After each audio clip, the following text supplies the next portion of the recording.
dijaga oleh adik, ibu hendak saya jaga, tetapi di sana tiada pengajian seperti di sini. Mana satu yang perlu saya pilih untuk mendapat redha Allah? Untuk yang dipilih, bawa mak pergi ke sini. Tanya kita nak kosong sini. Tanya Ustaz Fadil, ada tanah di pondok-pondok untuk mak kita duduk di sini.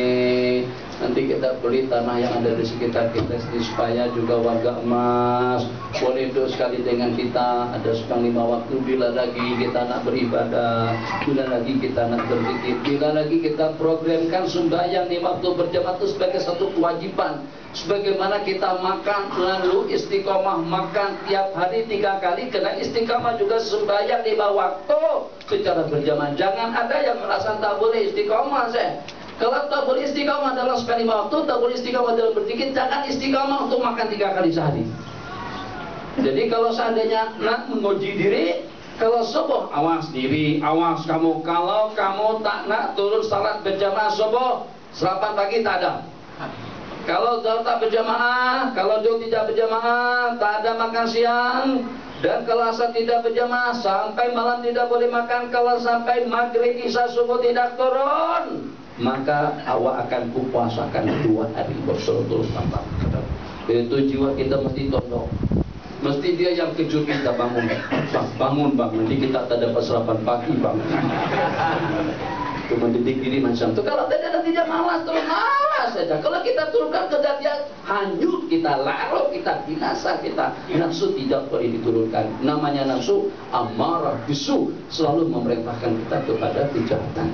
Jadi cara yang terbaik kepada yang berkenan tadi itu tetap juga bakti dengan ibu, jelas itu sebagai suatu kewajiban. Surga kita itu dari telapak kaki ibu, surga kita dengan kedua-duanya, surga kita dengan bakti dan taat, dan juga dalam arti yang sama kewajiban kita, tuntutan hidup kita itu juga harus terpenuhi dengan baik, supaya jangan sampai dengan kita menyesal yang pada saat kita sudah tidak boleh menyesal. Jadi macam mana cara yang lebih bijak? Jadi kalau kita ada kendaraan, alhamdulillah, tidak mandi bolak-balik. Tapi kalau ternyata agak menyusahkan, cari tempat tinggal, buat rumah di lokasi, di tempat permukiman, di taman, yang di sana ada masjid, ada suasana, ada jamaah yang walaupun elit, yang walaupun bagus, tapi jamaahnya tidak terpilah. Yang itu Haji Mamur sedang sendirian di rumah, yang sana tak sembahyang, yang situ kaki apa, yang walaupun rumahnya mewah, apa jadi kita tidak ada jamaah. Jadi bukan wajib, tapi ulama menyarankan, dikatakan jangan duduk di sebuah perumahan kalau di sana tidak ada ulangannya, kalau di sana tidak ada surau dan masjidnya, kalau di sana tidak ada majlis ilmu, zikir dan tasbihnya. Kenapa? Sebab diri ini senantiasa terbawa-bawa dengan suasana dan keadaan. Oke bang, terus. Assalamualaikum Ustaz. Bolehkah kita membayar zakat di pondok ini? Hukumnya sah atau tidak? Bolehkah kita membayar zakat di pondok ini dan sah atau tidak?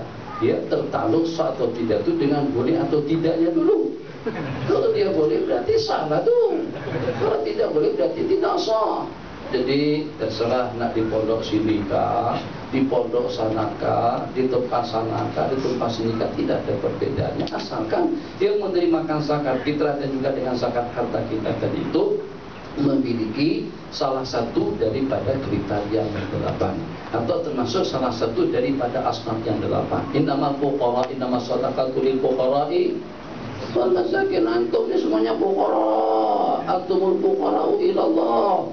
Lebih-lebih lagi kalau dalam ikut mazhab kita, seseorang yang masih belum memiliki bekal hidup untuk selama-lamanya itu masih dikatakan dikategorikan miskin. Agak-agak entah ada berapa bang? 17? Baru 15? Agak-agak bila meninggal? Tak tahu, bila-bila kita tak tahu. Orang tua masih hidup? Tuan masih hidup? Tuh, masih ada lagi? Tuh, masih ada lagi? Tuan mati juga. Saat di atas tadi pada tuan itu siapa lagi? Hah? Muyang ada? Tak ada. Tak jumpa. Jadi agak-agak kira-kira dalam berapa lama kita bisa? 80 tahun? Boleh? Cukup 80 tahun. Oke, anak bagi 100 tahun. 90 tahun tolak 15. Kalau 90 tahun tolak 15 berarti masih ada 75. 75 tahun. Kalau kita perlu belanja dalam tiap tahun, misalnya dalam 10.000, berarti untuk 75 tahun ke depan, maknanya 75 kali 10 berapa? 7,5 juta. Kalau anta ada di uang 7,5 juta, anta masih boleh menerima zakat. Jadi yang punya 7,5 juta cukup untuk jaminan hidup seumur hidup. Itu dikatakan orang kaya dalam hadis Imam Syafi'i. Itu kekayaan dengan duit. Yang kedua, kekayaan dengan pekerjaannya.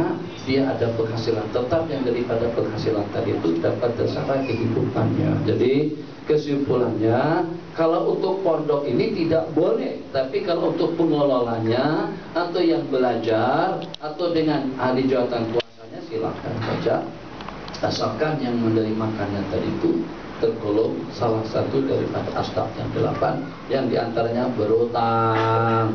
Innamas shadaqatu lil fuqara'i wal masakin wal mu'allafati qulubuhum wa fil riqab wal gharimin. Sekarang siapa orang yang tak ada utang, beli kereta berutang, beli rumah berutang, kawin berutang, haji berutang. Nah, jadi orang yang berutang semacam itu udah cukup dah, dia dah berangkat haji. Duit berapa kira-kira yang diperlukan? 15.000. Dia sudah ada 10.000 untuk berangkat tahun ini juga, masih kurang 5.000. Dia boleh menerima zakat, mencari uang zakat untuk mencukupi uang setoran dengan tabung haji supaya dia boleh berangkat pada tahun itu juga. Silakan.